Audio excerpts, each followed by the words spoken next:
السلام علیکم ورحمۃ اللہ وبرکاتہ۔ اللہ سے دعا کرتے ہیں کہ آپ لوگ خیریت سے ہوں گے۔ ابو سفیان رضی اللہ نے مولا علی علیہ السلام سے کہا، ابو بکر رضی اللہ کو خلافت سے ہٹا دو۔ مولا علی علیہ السلام ابو سفیان رضی اللہ کو ڈانٹا تو یہ جو ہے بڑی کڑوی باتیں ہیں، بڑے حوصلے سے سننی ہیں۔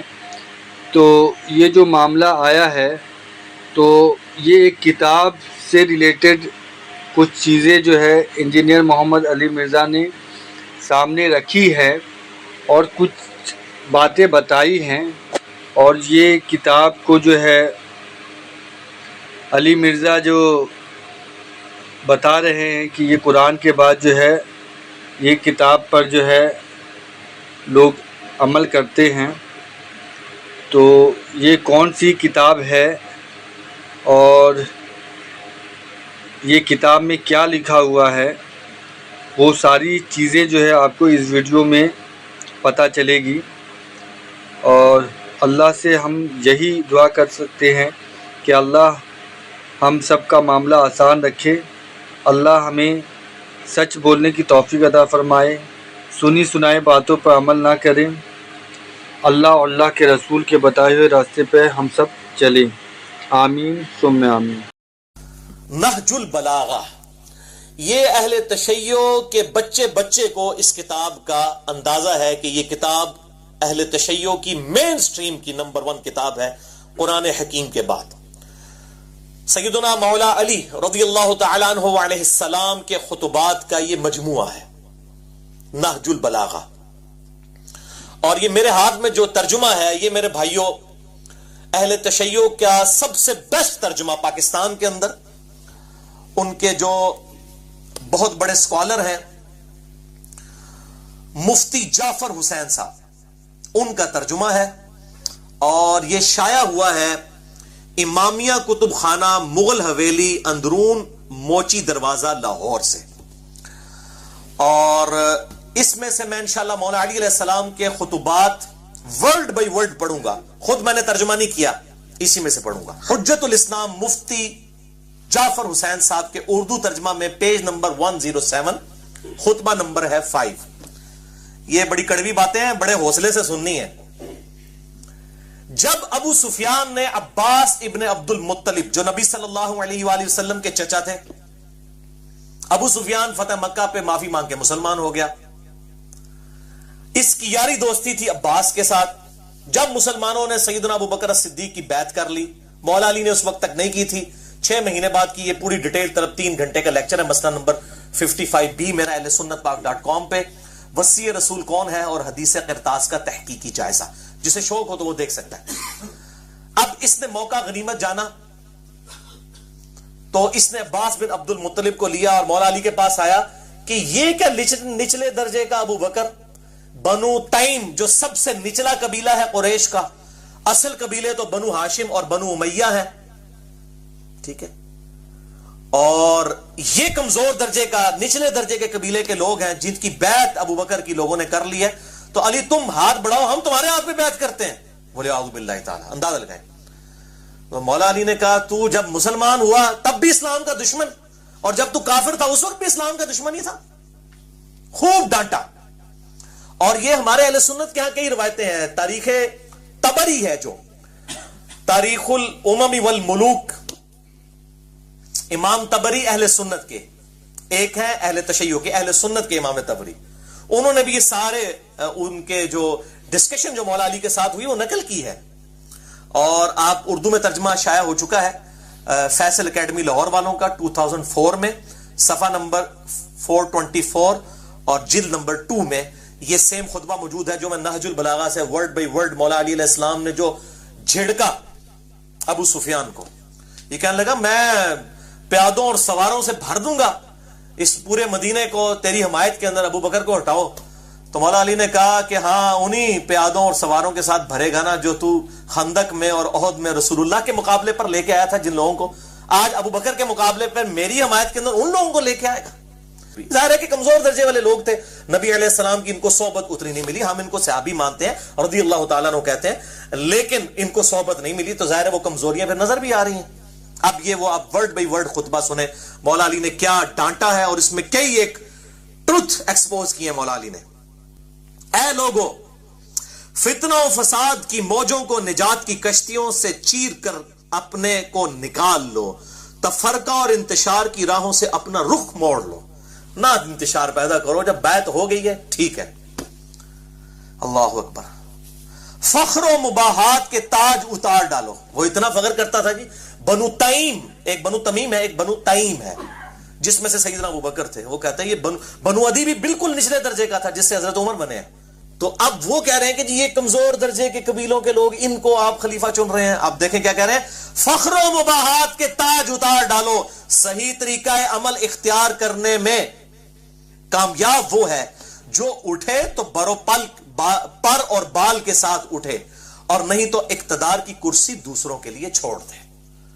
وہ کہہ رہے ہیں جب لوگوں نے اتفاق کر لیا ابو بکر کے اوپر, پھر اس معاملے میں اس کو معاملے کو بگاڑنے کی ضرورت نہیں ہے, بلکہ اقتدار کی کرسی ان کے لیے چھوڑ دی جائے.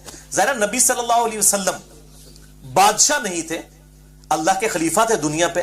آپ یہ ملوکیت کر ہی نہیں سکتے تھے کہ مولا علی کو اپنے بعد خلافت دے کر جاتے. اگرچہ مولا علی حقدار بھی تھے, کسی بھی درجے میں کسی صحابی سے کم نہیں تھے, بلکہ بڑھ کر ہی تھے, لیکن آپ صلی اللہ علیہ وآلہ وسلم یہ ملوکیت نہیں کر سکتے تھے, اور سیدنا علی کو بھی یہ پتا تھا. مسئلہ نمبر 55B, وصی رسول کون ہے صلی اللہ علیہ وآلہ وسلم اور حدیث قرطاس کا تحقیقی جائزہ, اس میں میں نے ڈیٹیل سے ہی بات کی ہے. اب یہاں پر دیکھیں, وہ کہتے ہیں اور اس طرح خلق خدا کو بد امنی سے راحت میں رکھو. اس وقت طلب خلافت کے لیے کھڑا ہونا ایک گدلا پانی اور ایسا لقمہ ہے جو کھانے والے کے گلے میں پھنس کر رہے گا. پھلوں کو ان کے پکنے سے پہلے چننے والا ایسا ہی ہے جیسے دوسروں کی زمین میں کاشت کرنے والا. وہ کہتے ہیں جب پھل کچا ہو تو اس کو تو نہیں اتارنا چاہیے, یعنی میں بھی پھل ہوں, میرا پکنے کا وقت آئے گا جب جمل, صفین اور نہروان لڑنی ہوگی. وہ میرے نبی نے میری ڈیوٹی لگائی ہے, وہ ظاہر ہے چوتھے خلیفہ نہیں لڑنی تھی آ کے, تو کچے پھل کو مت توڑو. اب وہ ان کو یہ باتیں پتا تھی, وہ آگے بات یہ کریں گے بھی. اگر بولتا ہوں تو لوگ کہتے ہیں یہ دنیاوی سلطنت میں اٹھ کھڑے ہوئے ہیں, اور اگر میں چپ رہتا ہوں تو لوگ کہتے ہیں موت کے ڈر سے چپ کر گیا.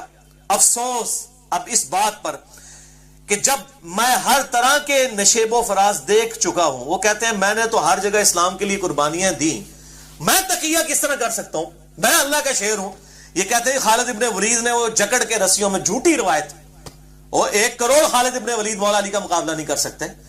وہ کہتے ہیں میں نے تو اسلام کے بڑے یہ ادوار دیکھے ہیں, جب کوئی بھی آگے نہیں جاتا تھا, خیبر کے اندر, خندق کے اندر ابن عبد الود آ گیا, خیبر میں مرحب آ گیا, تو میں نے تو یہ سارے معاملات خود دیکھے ہوئے ہیں, میں موت سے نہیں ڈرنے والا. صحیح مسلم میں آتا نا, میرا نام میری ماں نے حیدر رکھا ہے, شیر ہوں میں. وہ کہتے ہیں میں تو سارے نشیب و فراز دیکھ چکا ہوں. اللہ کی قسم ابو طالب کا بیٹا موت سے اتنا مانوس ہے کہ بچہ اپنی ماں کی چھاتی سے اتنا مانوس نہیں ہوتا. ماں کی چھاتی سے جو دودھ کے لیے جتنا بچہ تڑپتا ہے, اتنا میں موت کا مشتاق ہوں. ظاہر ہے جی, جن کے لیے آخرت کی زندگی سب کچھ ہو تو دنیا لائبلٹی ہے, آخرت تو ایسٹ ہے ان کے لیے. البتہ ایک علم پوشیدہ ہے میرے سینوں کی تہوں میں لپٹا ہوا, اگر اسے ظاہر کر دوں تو تم اسی طرح پیچو تاب کھانے لگو جس طرح گہرے کنویں میں رسیاں لرزتی اور تھر تھراتی ہیں.